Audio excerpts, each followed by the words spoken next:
Warning! This episode contains some strong language. Listener discretion is advised.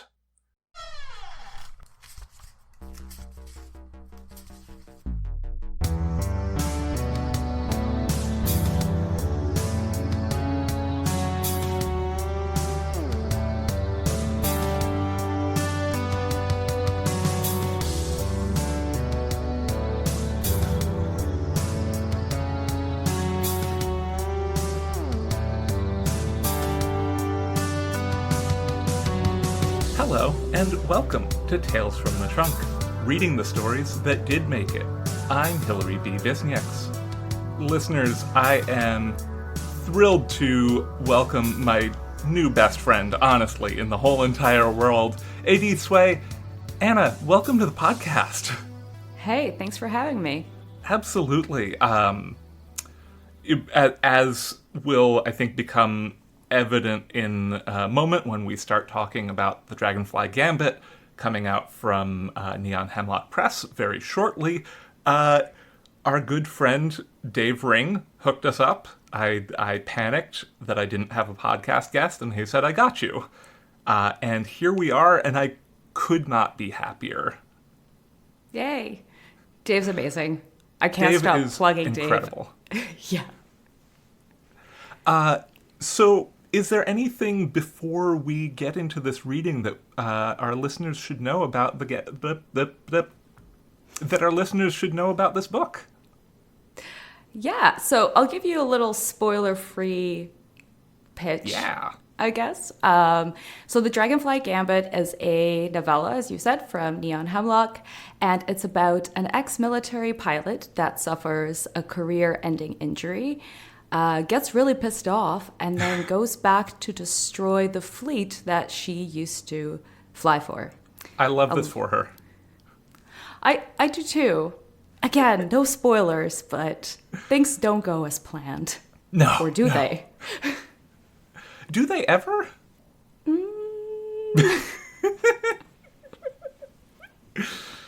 All right. Well, I'm ready when you are. Okay, so I'll be starting with chapter 1 at the very beginning. All right. A very good place to start. By all accounts, I should be scared. Intelligence and investigation boys are overzealous. They like to break things.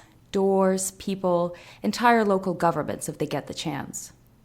5 more flights of stairs until they're at my door. After 3 weeks of stealthily tracking me, taking shifts to shoot unflattering photographs from the flashing billboard across the street, my day of reckoning is finally here. I can't complain. It's nice to feel wanted. They pass from one glowing screen to the next, slithering along the chip walls. Their silhouettes scurry up the stairwell, tasers drawn back to back, like they're in some sort of active shooter situation. The cameras I set up in the months prior are paying for themselves. Who's the paranoid one now? Shay will do the knocking. He's here to ease the blow. 10 years ago, we were friends, in the way where you know how the other sleeps, and the way where I know he's about to puke by the way he stops talking. He arrived not a full cycle ago to close the deal, I'm sure. When he knocks, it's an official rattle. The sort that lets you know you're in trouble. The sort that's followed by a black bag over your face and a trip to an undisclosed site. Shay knocks like he carries the authority of the rule with him, like it will back him up on any decision. Little does he know, the rule will break him just as well, if necessary. I limp over to answer. You're not a delivery bot. I give him a sour smile. Shay is stiff as a board, his own taser unholstered. He strategically avoids staring at my bare chest, or the rest of my naked body. The slumped shoulder and the hoisted arm, far too atrophied to look functional. Nez, I'm on orders to retrieve you. That's no way to greet an old friend, Captain. Don't make this harder than it needs to be. I have guys in every stairwell, armed, ready to take you out. On a date, I gather? Don't be difficult. Be glad I knocked. Be glad I didn't blow you to bits while you were climbing the stairs. Shay's face darkens for a moment. Okay, so the cameras and the traps are paying for themselves. He retraces the stairwell, his eyes darting from left to right as he replays his ascent in slow motion. Every turn, every step. Third floor. Third floor. Shay rocks his weight anxiously between his feet, pretending not to notice the projected hologram and the floating code behind me. Look, he says, visibly uncomfortable. We gotta get moving, so you need to put something on. The guy's there. I disappear into my apartment, and Shay follows like an oversized puppy. He steps cautiously over a box of moldy takeout. I bet he gets danger pay anytime he docks on any non-central planet. This wasn't my idea, he says, and I never wanted to punch him more. Not his idea. When was the last time he had an idea? Investigation and intelligence has him dressed to the nines. In his gray uniform and gold cuffs, Shay is a walking, talking propaganda poster. The jawline helps. No wonder him and Kaya. No, there's no sense going there. While I saunter around the room, Shay stands awkwardly in the center. His pin camera is recording from his chest, so this conversation will remain lukewarm. If it were up to me, I'd leave you alone. But the rule needs you. The rule doesn't need me. It needs a way to turn a stalemate. Shay flinches. Naz, I said it, not you. I should correct you. The rule is not in a stalemate. The rule is winning. I throw a shirt in Shay's general direction. It's been winning for 20 years now. Every empire falls. You can kick and scream and whine and plead, but every empire will have its fall. The rule has been doing well for over 1,000 years, expanding at an impossible rate, absorbing small and medium system-level governments into itself. Sometimes peacefully, mostly not. But it got too big and the edges began to fray. Shay knows this. Hell, anyone with half a brain knows it. It took a few hundred years for systems to actively rebel and break away. It took less than a decade for full-on war to ignite after that. That was 20 years ago, and the rule has yet to reclaim those systems. 2 generals have already fallen, the first and the second daughters. The third doesn't have much time left either. Safe to assume you're not going to tell me where we're headed? Shay affirms with a shake of his head. What a good little soldier. I find a passably clean shirt and shove it over my head. My left arm goes an elbow first, and then inertia takes it the rest of the way. If I flail too much, my shoulder will pop out. You gotta learn to get around these things if you want to get by on your own. Naz, something more substantial, please. I'm willing to put just as much effort into my appearance as the rule did into summoning me.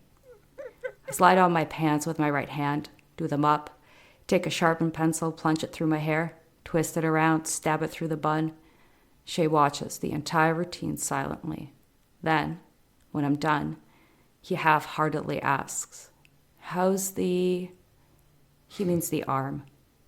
Everyone always means the arm. He fails to acknowledge the limp, the slight toe drag, the way my left eyelid never fully opens, the upward curve of my lip. The devil is in the details. Shay could never even begin to comprehend the extent of the damage. Just one ruptured vertebra and any dreams of piloting anything other than a desk are gone. Poof. I shrug at Shay with my right shoulder. It's fine. Won't get in the way of whatever it is you want me for, I'm sure. She gestures out of my apartment, down the long, shadowy corridor, crawled through many times, too drunk to stand. He is a real gentleman, and as a man of such constitution, he lets me wrap up my projected code and schematics before we leave. By which I mean he lets me accidentally pour a liter of coffee on the CPU while he turns his back and politely stares out into the hallway. I watch it fizzle and die without making any small talk. Then, he leads me down the corridor and into the stairwell, where I'm greeted by the wrong end of a rifle. Down, Shay says, and the boy in the dark coveralls lowers the muzzle. There's a transport waiting for us downstairs. You will be hooded and handcuffed and taken to an undisclosed site. Ooh, I really hoped we could do without the undisclosed sites. Don't bother staying awake. It's a long trip. You can ask for a sedative once you're inside. I highly recommend it. Shay slips into the intelligence persona as easily as a snake into a rabbit's burrow. 10 years and the rule still has him running errands like a recruit. Either Shay's gone and royally fucked up, or this is important to the third daughter. For once I'll stay sober. We start down the stairwell, boy with rifle ahead of me, Shay behind me. I'd be stupid to make a run for it. I haven't run in nearly a decade. Today would be a hell of a day to start. Rule eternal. Shay greets the driver once we're outside. A sleek black transport has been bestowed upon me, the interior of which I will never see. Shay pulls a hood out of thin air. You know the drill. Wait. In the early hours of the day, sun still safely tucked beyond the horizon, the rain lashes frigid droplets against the exposed parts of me. If I tilt my face skywards, it patters against my eyelids, my lips. I can taste the acidity as the water seeps into the corners of my mouth. What are you doing? Shay looms over me impatiently. I have a feeling this is the last time I'll see rain, I tell Shay. Let him pull the blackout fabric of the hood over my face. Immediately, it's difficult to breathe. It's going to be a long ride. Shay slips inside the car beside me. He presses cold steel to my wrists, and at once they're bound and immobile. Based on the sounds of shuffling, there are 4 of us in the car. I manage to keep my mouth shut for what feels like an hour. So, what does the third daughter want with me? What makes you think it's the third daughter? Oh, I don't know. Maybe it's because if this was an intelligence and investigation solo assignment, I'd be missing half my fingernails by now. Let me take a gander. Sometimes I really need to keep my mouth shut. The rule is at a stalemate. You've pushed your tech as far as it will go, and it gave you what? A marginal advantage? One that you wasted because the breakaways have much better pilots. You're matched in tech, and now you want someone like me to come in and fix this problem for you. You want an edge. You want... Shay stabs me with a sedative. Rude. Okay, I think I'll stop there. If that's okay. Oh, gosh. Delightful. Edge of my seat. Unbelievable. Thank you. Absolutely. So this is, we're not in the business of spoilers here. But we are also Tales from the Trunk, so what we are in the business of is things that didn't make it into the final draft. Is there anything that you're just, without giving too much away, anything that you just really wish could have made it in, but for whatever reason, it just didn't fit?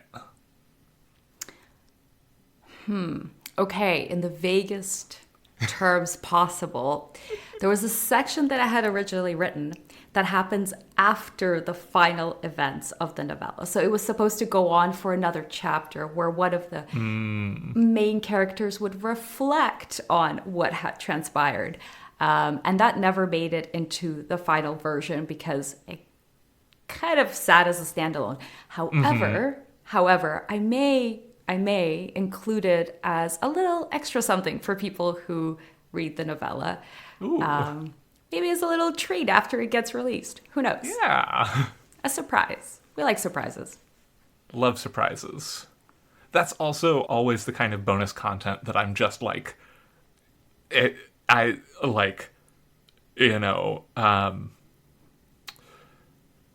on one of the Discord servers I'm in, we have an emoji that I'll try to find an image to link in the show notes, but it's just called Unhinged Vibrating.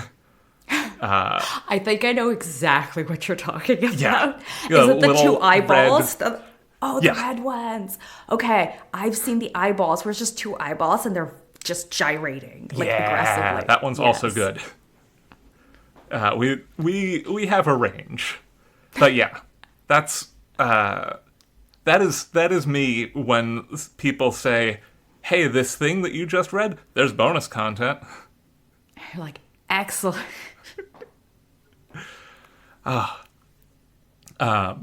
That's like right up there with, "Hey, this thing that you liked, except for that one bit, there's a really good fix-it fic."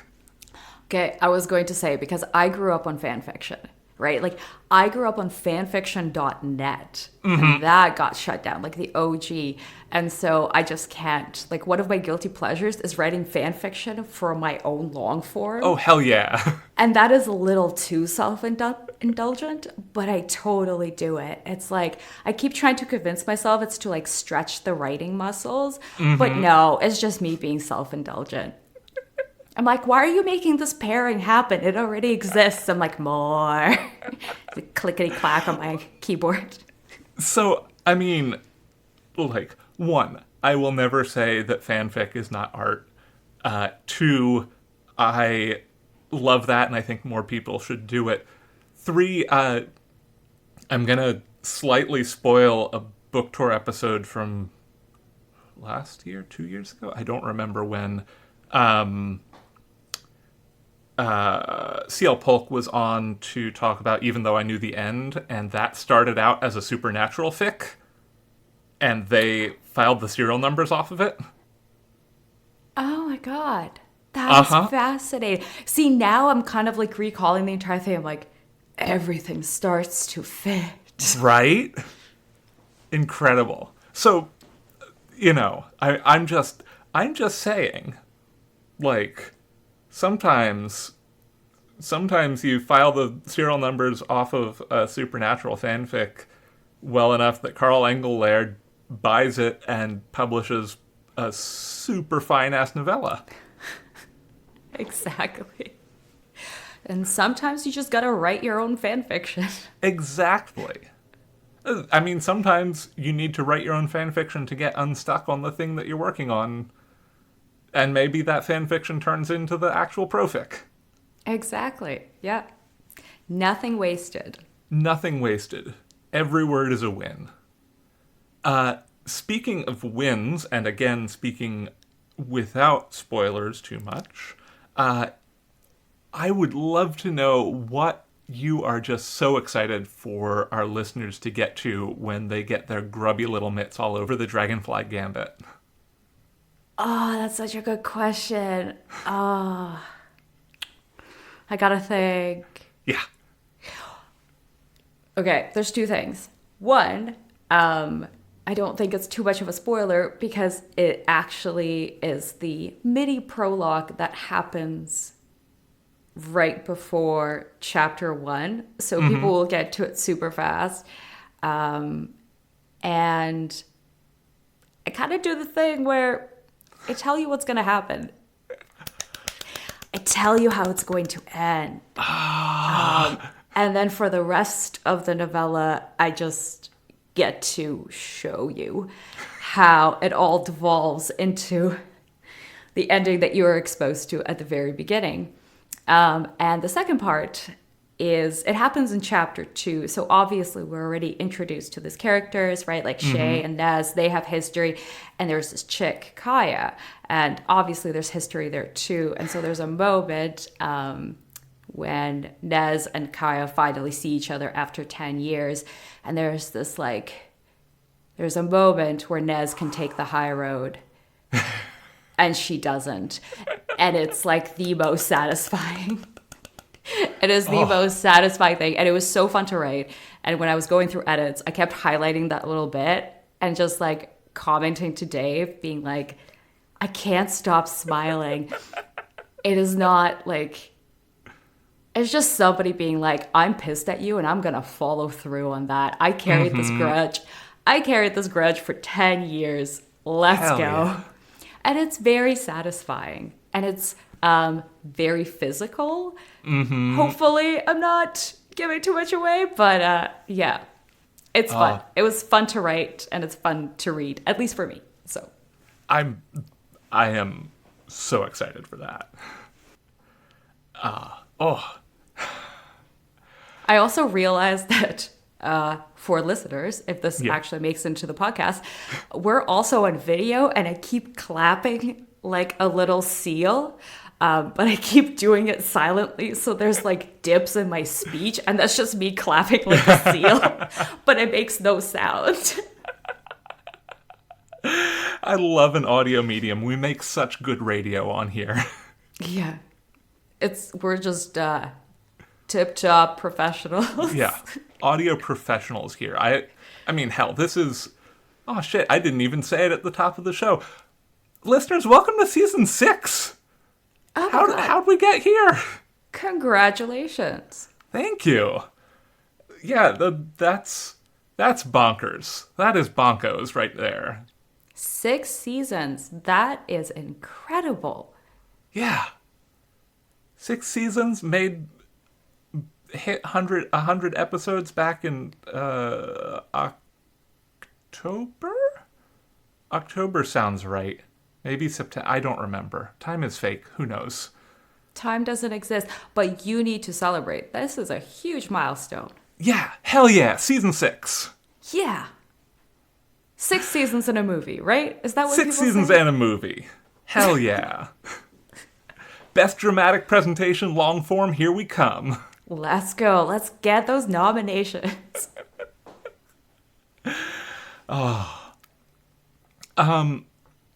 So the question that I always forget, half the time forget to brace my guests for, in the pre-recording chat, I'm gonna spring on you right now, which mixed results. Is there anything in the, broader media landscape that you've been listening to recently that you're just listening to, watching, reading, words, how do they work, that you have been consuming that you're just super pumped up for our listeners to know about? That I have been consuming. Very interesting. See, this is why I try to remember to prep people, because otherwise I spring it and they're like, I've never read a fucking book in my life. I actually don't know how to read. I am 32 years old and I don't know how words work. Yo, what up? I'm Kyle. I'm 19 and I never fucking learned how to read. Oh my God, thank you. I got you. I know, classic vines. It's amazing. No, I know this is kind of late, but I finished watching Blue Eye Samurai, and honestly, I was like, yes, thank you. It has so nice. much like feminine rage vibes, and I feel like it kind of like vibes with my novella because it's also very angry. And I was like, oh my God, this is how you write female characters. They're supposed to be badass and just kill a bunch of people. Yeah. It warmed my heart. It also like broke my heart in many different ways, but it's just stunning animation and really great writing and really great characterization. And like, it doesn't pander. It also doesn't hold back when it doesn't need to. It's just very honest and very brutal. And like, I love that. Yeah. So I've only watched the first half of the first episode, but I saw like a tiny clip of the opening scene in the noodle house somewhere, and I was like, oh my God. Yeah, it's what adult animation like should be. Yeah.